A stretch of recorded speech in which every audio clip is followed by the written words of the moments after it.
Okay, so for a number of you who are looking at this right now, exams probably that's on for you. You have quite a bit to get done. You have some revisions to do, probably new things to learn still, and the exam is either right around the corner. Probably you have an exam tomorrow, maybe next week, and you still have some revision to do. Alright, so I want to give you some tips. These actually will help you to succeed at your exams. And there are some simple behaviors that you can do. Probably some of these behaviors you were already involving yourself in, and over the course of the months and weeks and days, you actually seeing how it is bearing fruit. Possibly you not too long ago started using some of these study tips and techniques or strategies, these behaviors that are associated with study and productivity. And if it is that you have recently started it and you're still struggling a little bit, just continue having that positive attitude and continue working on them. But let me just give you these. Probably some of them you already have in your arsenal of techniques, or maybe these might be some brand new ones that you can use in the little time that you still have to do your studies or your revision for your exams. So the first one has to do with actually waking up early. I know that it could be a little daunting at times to get up early because maybe you're not accustomed doing that, or probably you like to maybe sleep late, so you will study late into the night and then get up a little later during the morning.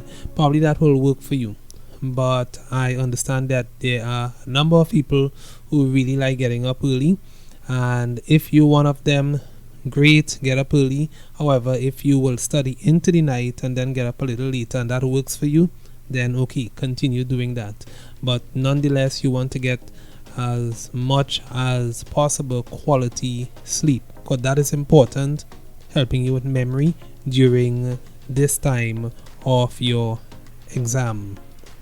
Let me give you another tip. This is it has to do with choosing the right place to work or to study. So I know that sometimes it might be a little comfortable to lie in your bed, cover over the head, and the book there, and you're studying or you're going over your notes, as the case may be. But it's really important that you sit in a place that you're really comfortable, but not too comfortable so as to fall asleep. So probably a bed might not be the place that you want to actually study. So you may have to get off the bed, maybe get a desk, or probably even leave your home and go to a library where you can actually study. So that may require some planning, and hopefully you may have been involved in study before, so you know that either it is best to study at the library as opposed to home, or maybe you're studying from home but you have a desk and you're studying in the corner where you can actually focus. So that is really important, that you have to think about the right place to study. The third tip has to do with actually creating a plan. So you know what you have to study. Let's say you have to study mathematics or biology or geography or history or social studies or something like that. And in those subjects you have specific topics to actually look at. Take note of those topics, exactly what you are planning to study during the course of your study period. That will be key. So you have to plan it out. Don't just open your textbook or open your notebook and just start going through notes or anything like that. Have in your mind clearly what you're planning to study. Another thing has to do with prioritizing the most important topics.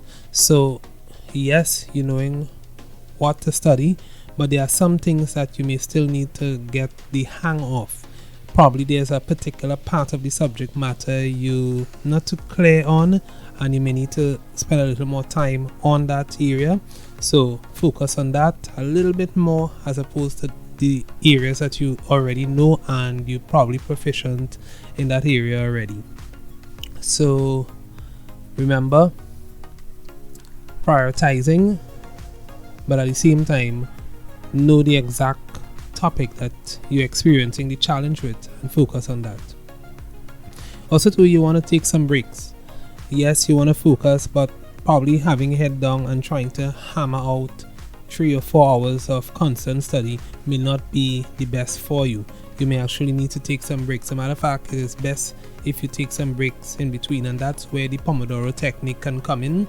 You can maybe work for half an hour or probably 45 minutes, and then you take maybe a 5 minutes or a 10-minute break, and then you go back to it again.